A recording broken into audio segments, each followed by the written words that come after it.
अपने जीवन की शुरुआत बहुत स्टार्टिंग से बताता हूँ कि मैं अपने जीवन में कहाँ, कैसे, क्या-क्या चैलेंजेस फेस किए। तो सबसे पहले मैं जिस जगह को बिलॉन्ग करता हूँ, वो एक छोटा-सा गाँव था और वहाँ एक छोटे से गाँव से आज यहाँ तक आने का एक सफ़र है, जो मुझे लगता है कि मेरे लिए भी चैलेंजिंग है। सो जब हम लोग जिस गाँव से या मैं जिस गाँव से बिलॉन्ग करता था, वहाँ ये स्थिति थी कि मैंने अपना जो एजुकेशन है, बहुत ही चैलेंजेस के साथ फेस किया। 5वीं मतलब हम बचपन से लेके जब मैं 8वीं क्लास तक मेरा स्कूल था, तो हम 5वीं क्लास तक हम गाँव में अपने स्कूल में पढ़ते थे, जहाँ पर कि बैठने के लिए वो टाट-पट्टी और वही सब चीज़ें होती थी। फिर 6th क्लास में हमारे गाँव में 6th क्लास के बाद स्कूल नहीं था, तो वहाँ से 8th क्लास तक जाने के लिए हमें अलग 5-6 किलोमीटर गाँव में जाना पड़ता था। और मुझे आज भी याद है कि जब बारिश का टाइम आता था, तो हम इतने-इतने पानी में अपने सर पे बैग रख के, एक छोटा-सा झरना होता था जिसको क्रॉस करते थे। तो कई बार ऐसा होता था जब बारिश होती थी, तो हम इतने-इतने पानी में सर पे अपना बैग रख के उसे क्रॉस करते थे। सो वैसे करते-करते मैंने 8वीं क्लास तक की पढ़ाई पूरी की।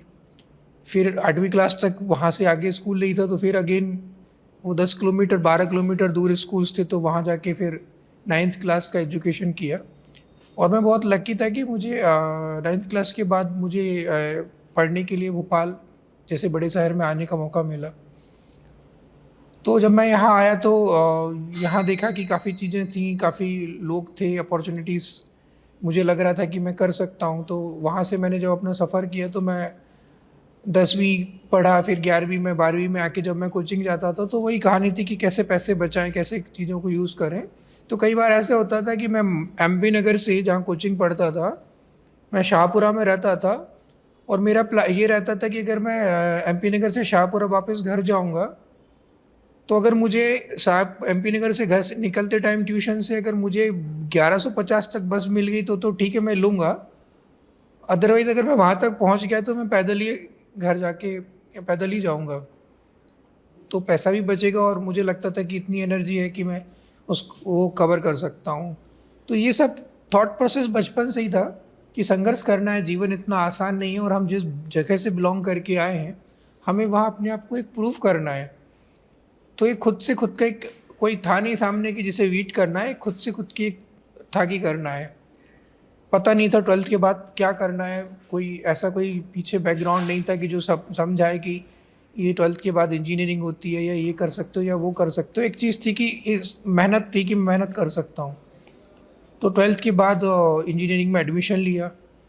इंजीनियरिंग में जैसे ही एडमिशन लिया, एक अलग ही चैलेंज था, क्योंकि हम इससे पहले हम इंग्लिश को ऐसे पढ़ते थे कि हमें 17th नंबर लेके आना है 50 मार्क्स से। जो हिंदी मीडियम से पढ़ के आते हैं ना, क्योंकि हम लोग का इंग्लिश शुरू होता है हिंदी मीडियम वाले का, जब हमने इंग्लिश पढ़ा, हमने 6th क्लास में एबीसीडी से स्टार्ट किया। तो जब हम 6th क्लास से एबीसीडी स्टार्ट करते हैं, तो हम 12th क्लास तक हिंदी मीडियम का बच्चा ऐसे करता है कि 17 मार्क्स 50 से लेके आना है, 50 में से 17। तो वो 15 में से 17 कहाँ-कहाँ से आएगा, वो ये देखता है कि इतना मिनिमम आ जाएगा तो पास हो जाएँगे। वहाँ से जब मैंने इंजीनियरिंग में एडमिशन लिया, तो वहाँ तो सब कुछ इंग्लिश था, सारी बुक्स, कुछ समझ में आता नहीं था, सारा का सारा इंग्लिश था। और शुरू में इतनी दिक्कत होती थी कि समझ में नहीं आता था क्या करें, कई बार रोना आता था कि ये एडमिशन ले लिया है, फीस भी भर दी और अब आगे क्या करेंगे। पर लगा कि नहीं, एक चीज़ है जो हमारे पास है, जो हम कर सकते हैं, वो है मेहनत। तो मैंने तरीका निकाला कि इसको याद कैसे करना है। तो मैं इतना लिखता था याद करने के लिए एक-एक आंसर को, कि मैं अगर एक एक चैप्टर पढ़ता था, तो मैं शायद 1 कॉपी भर देता था लिख के याद करने में। तो वो एक जर्नी थी कि वो मेहनत की, और जब फर्स्ट सेमेस्टर का रिज़ल्ट आया, हमारे टाइम पे इंजीनियरिंग के रिज़ल्ट्स बहुत ऐसे होता था कि 60 बच्चों की क्लास में ना 5 बच्चे 4 बच्चे ही पास होती थी। तो जब फर्स्ट सेमेस्टर का रिज़ल्ट आया, तो केवल 60 के बैच में केवल 7 लोग पास थे, उसमें उन 7 में एक मेरा भी नाम था।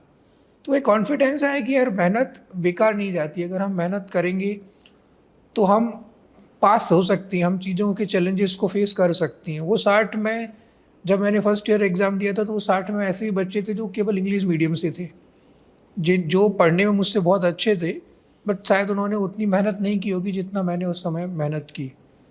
तो ये कॉन्फिडेंस था कि हम मेहनत करेंगे तो हम चीज़ों को फेस करेंगे और चीज़ों को, मुश्किलों को, कठिनाइयों को पार कर सकते हैं। जब मैं अपना इंजीनियरिंग करने के बाद जब पास आउट हुआ तो दिमाग में फ़िक्स था कि मुझे जॉब ही करना है। मुझे अपनी फैमिलीज़ को सपोर्ट करना है, फैमिली को सपोर्ट करना, और मुझे मेरे पास फ़िक्स था कि मुझे जॉब करना, और मुझे सबसे आसान जॉब लगा कि मैं जाके टीचिंग में जॉइन कर लूँ, क्योंकि हमारे टाइम पे इतने अवसर नहीं थे टेक्नोलॉजी में, आईटी में इतने जॉब्स नहीं थे कि आप जाओगे और आप इजीली जॉब मिल जाएगा। सो मुझे लगा कि टीचिंग, बहुत सारे इंजीनियरिंग कॉलेज आ रहे थे, तो मुझे लगा कि हम वहाँ पर हम गए, हम 4 दोस्त थे, एक ही क्लास में, हम एक कॉलेज में गए, वहाँ हमें बहुत ईज़िली जॉब मिल गई और पहला जॉब जॉइन किया। कुछ दिन जॉब करने के बाद मुंबई में किसी कंपनी में एज़ अ आईटी प्रोफ़ेशनल हमें जॉब मिला, तो हम जब मुंबई में गए और वहाँ का लाइफ़स्टाइल देखा, जो लोकल ट्रेन में धक्के देखे वो देखे, तो बहुत जल्दी आके वापस वही टीचिंग वाली जॉब जॉइन कर ली। सो जब 2005-06 में जब मैं टीचिंग में मैं जॉइन था, तो वो एक बहुत नॉर्मल क्वेश्चन था कि यार ये टीचर इसलिए बन गए, आज भी बहुत सारे बच्चे सोचते हैं टीचर के बारे में कि ये टीचर बन गए क्योंकि ये कुछ और नहीं कर सकते थे।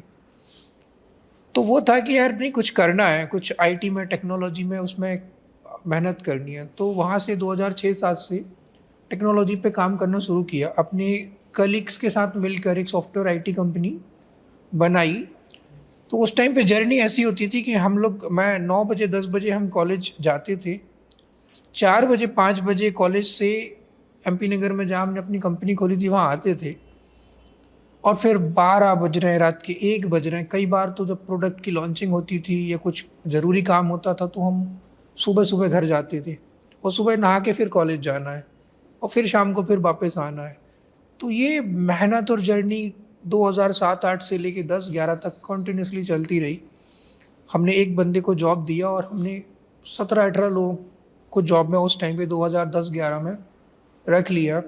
कुछ ऐसे प्रोडक्ट बनाए जो बहुत ही अच्छे थे, जो हमें लगता था कि शायद बहुत अच्छा है और बहुत अच्छा काम कर सकता है। लेकिन सडनली 2010-11 में एक ऐसा मोमेंट आया कि वो पूरी टीम बिखर गई। जो हम 2-3 लोग मैनेज करते थे, वो किसी न किसी कारण से टाइम नहीं दे पाए, और 10-11 में वो पूरी की पूरी टीम बिखर गई और हम वापस ज़ीरो पे आ गए। जो हमारे क्लाइंट्स थे, चूँकि लोकल क्लाइंट्स थे, और उन प्रोडक्ट को फाइनेंस करने के लिए, सपोर्ट करने के लिए पैसे की ज़रूरत थी, और उन क्लाइंट्स ने एंड टाइम पे आके पैसा नहीं दिया, और उसकी वजह से 10-11 में आके हमें हमारे काम को बंद करना पड़ा। बट वो कहते हैं ना कि मेहनत बेकार नहीं जाती।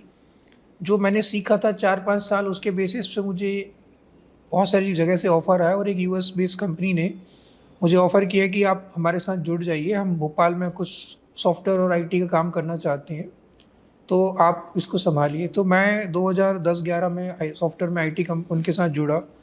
मैंने उनके लिए पूरी टीम को बनाया, पूरी टीम प्लान की, और सब कुछ अच्छा चल रहा था। मैं कॉलेज में जॉब कर रहा था, और कॉलेज में मेरी सैलरीज़ ग्रोथ बहुत अच्छी थी, बिकॉज़ हमेशा मैं मेहनत ज़्यादा करता था, और मुझे एक्सपेक्टेड सैलरी होती थी वो हर जगह से मिलती थी।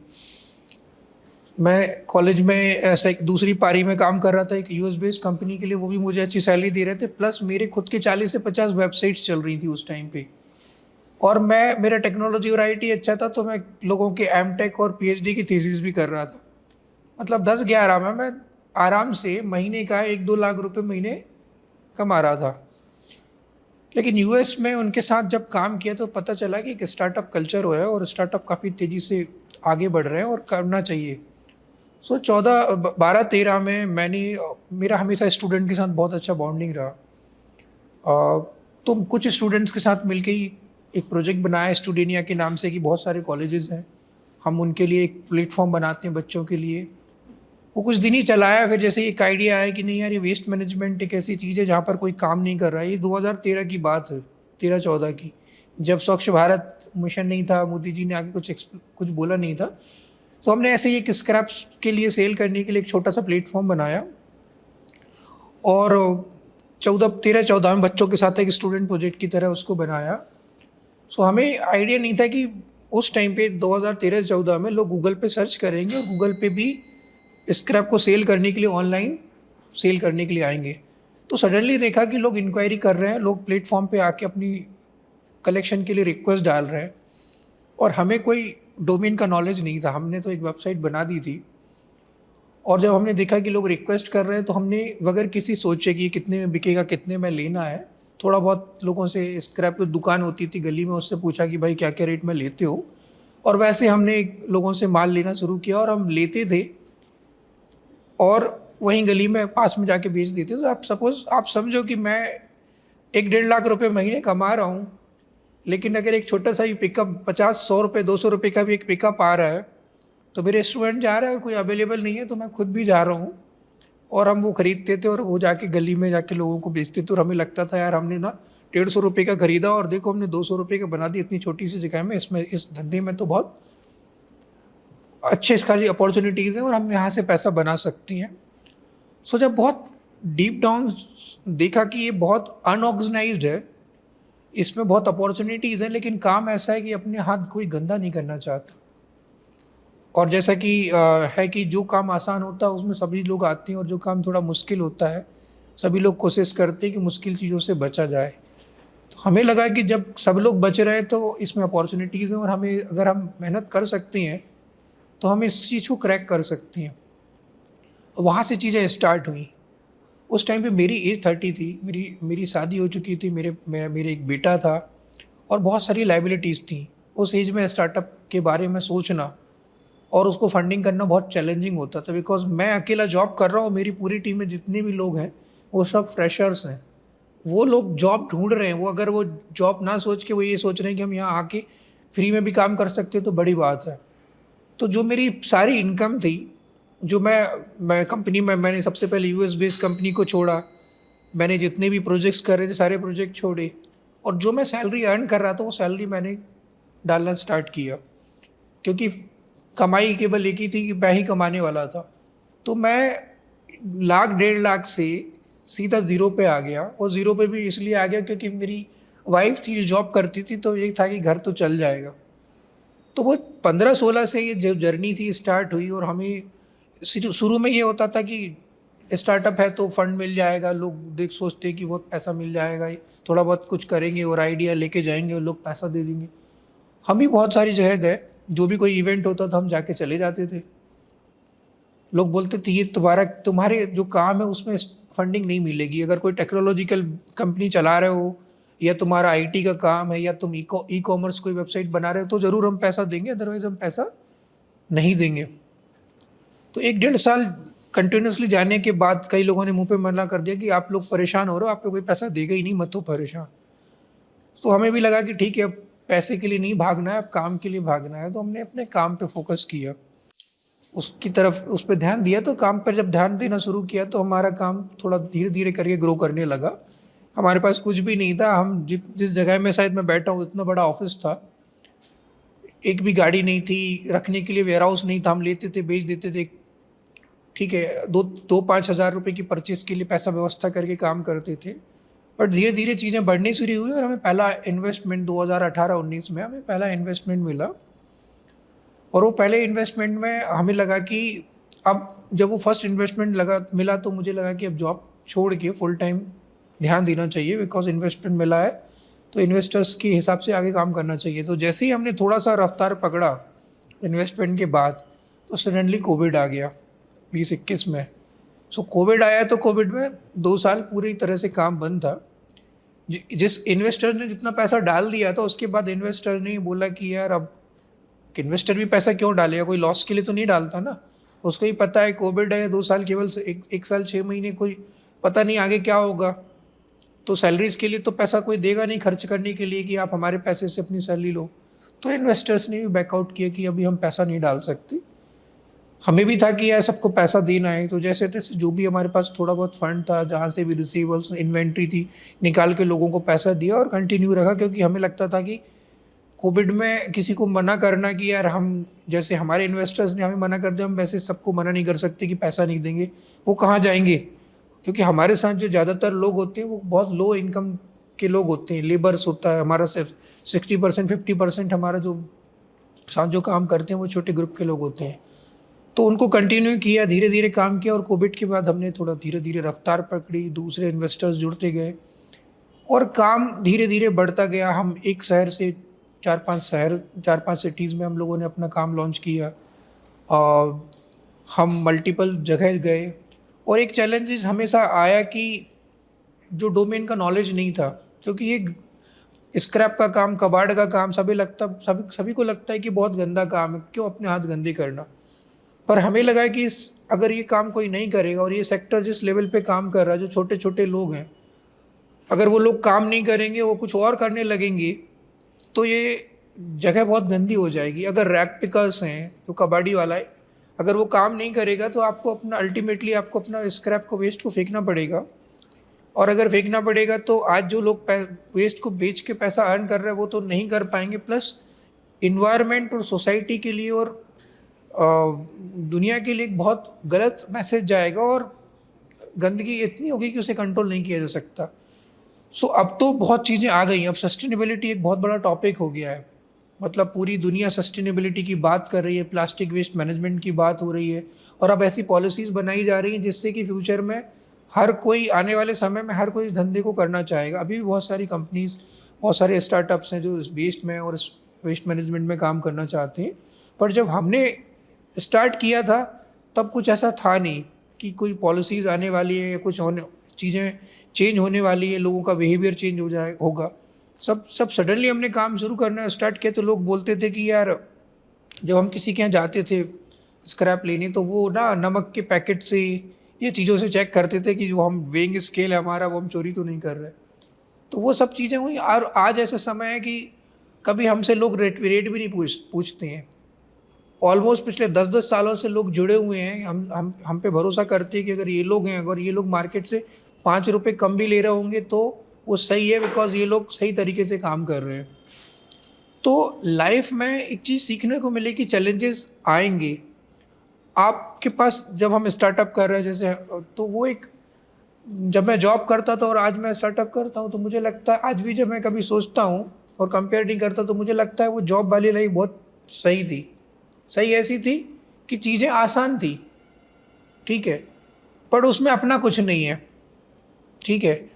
यहाँ पर चीज़ें मुश्किल है, रोज़ नई चुनौतियाँ आती हैं, बट अब लड़ते लड़ते सीख लिए कि सब चीज़ सॉल्व हो जाती हैं। अगर लगे रहो और छोड़ो नई चीज़ को तो चुनौतियाँ आती हैं और ख़त्म हो जाती हैं। पहले 7-8 साल पहले चुनौती थी कि वो 5,000-10,000 रुपये डेली व्यवस्था करना है। आज ये चुनौती है कि मुझे 5 लाख रुपये डेली अरेंज करना है। हमने, जब हमारे पास एक भी बंदा नहीं था, वहाँ से शुरुआत की थी। आज हम 6 शहरों में 150 लोगों की टीम के साथ काम कर रहे हैं। हम महीने का 500 से 700 टन वेस्ट को लैंडफिल की जगह हम एक रिसाइकलर तक पहुँचाते हैं। हम कई कंपनी के साथ काम कर रहे हैं कि वेस्ट को मैनेज कैसे करना है। हम कई मल्टीनेशनल कंपनीज़ के साथ ये उनको कंसल्टेंट करते हैं उनके साथ कि आप अपने वेस्ट को सही तरीके से कैसे डिस्पोज कर सकते हो। और ये करते करते हमें नहीं पता था हम कहाँ पहुँचेंगे। हम देश के प्रधानमंत्री जी ने भी हमारे स्टार्टअप के बारे में एक बार अपनी मन की बात में बोला कि दा कबाड़ी वाला करके लोग हैं जो भोपाल में और शहर में काम कर रहे हैं और वेस्ट मैनेजमेंट में काम कर रहे हैं। तो कई सारे प्लेटफॉर्म पे जब हम काम करते हैं तो एक पीछे से आसपास सोसाइटी से डिस्क्रिमिनेशन तो होता ही है। डिस्क्रिमिनेशन के साथ साथ एक बहुत कई पॉजिटिविटी लोग होते हैं जो आपको सपोर्ट करते हैं, जो आपको पीछे से बैक करते हैं कि नहीं आप काम करो। फैमिली उसमें से एक है।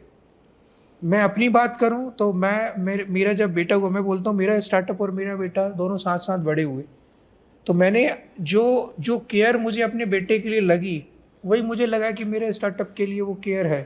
तो मैं आजकल जब भी किसी प्लेटफॉर्म में कभी बच्चों से इंटरेक्ट करता हूँ तो ये बोलता हूँ कि स्टार्टअप पैशन नहीं है, कोई वो नई चीज़ नहीं है कि जैसे आज आईफोन आया तो आईफोन लेना है।